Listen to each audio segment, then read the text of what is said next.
এটা খুনটা আমাদের যেটা মনে হচ্ছে পোস্টমর্টেম হলে পোস্টমর্টেম রিপোর্টই সেখানে স্পষ্ট থাকবে, তবে যেটা আমাদের ক্রাইম সেন্স যেটা সেখান থেকে আমরা বলতে পারি যে আমার কাছে মনে হয়, আমার সিনিয়র স্যারও আছেন, স্যারও অ্যাডিশনাল ডিআইজি রংপুর রেঞ্জ, স্যারও দেখছে, স্যারের আমি একসাথে আসছি। তো আমাদের কাছে যেটা মনে হচ্ছে সেটা হয়তো রাতের প্রথম ভাগে, অর্থাৎ সুবর্ণা তিনি কিন্তু কিচেনের ভ্যাসিনের পাশেই উনি থালাবাটি ধুচ্ছিলেন, এটা স্পষ্ট বোঝা যাচ্ছে। তার মানে এটা তিনারা ঘুমন্ত অবস্থায় না, আর সকালে হওয়ার মতো সিমটম না, রক্তটা একটু আগের, এটা বোঝা যাচ্ছে। সেহেতু তারা যেহেতু ঘুমন্ত ছিল না, তাহলে এটা 9:22 যেহেতু কথা হয়েছে, এরপরে আর কথা হয়েছে কিনা কারোর সাথে সেটা আমরা দেখতেছি। তা 9:30 9টার পর থেকে 11টার ভিতরে হতে পারে ওনারা খাবার খায়, এরকম টাইমে 9:30 10টার দিকেই খাবার খায়।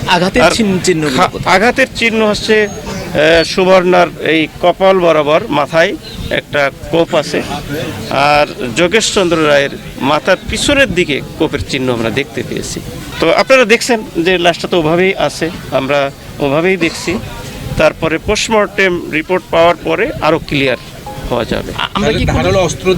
ধারালো অস্ত্র সেটা অনুমান করতেছি চাইনিজ কুড়াল হতে পারে অথবা রামদাও হতে পারে। এই যে খুন যদি না হতো পরিকল্পিত খুন, তাহলে তো টাকা পয়সাও নিয়ে যাইত, আর অন্য কিছু তো নিয়ে যায়নি, শুধু এটা খুন করার জন্যই তারা আসছে। এখন এগুলো ধারণা নেই, এগুলো তো পরিকল্পিত খুন। আসার পর তো পুলিশ ওখানে যাইতে দিল, দূর থেকে দেখতেছি যে দুই পাশে দুটা দেহ পড়ে আছে, আর তো কিছু দেখতেই পারলাম না। ওর নাম দীপক।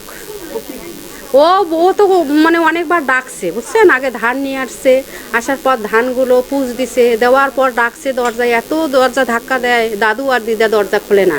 তারপর ও সন্দেহ হয়েছে, তখন ও কেমন করে যে বাড়িতে ঢুকলো, ঢোকার পর দেখে আসি দুইজনের দুই পাশে দেহ পড়ে আছে, এতটুকুই শুধু বলতে পারি।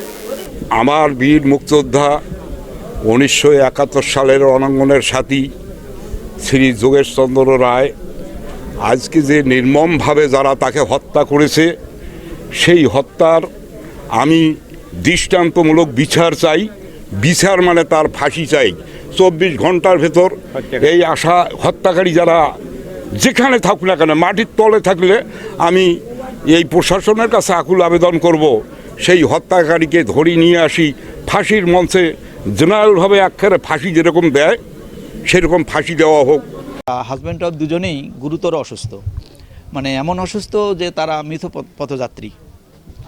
তা এরকম মানুষের কোনো শত্রু থাকতে পারে বলে আমার মনে হয় না। এটা কিভাবে হলো, কেন ঘটলো, আমরা পরিবারের সদস্য হিসেবে আমরাও কোনো কিছু বুঝে উঠতে পারছি না।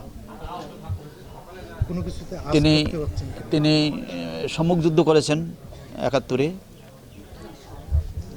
তার পায়ে গুলি লেগেছিল।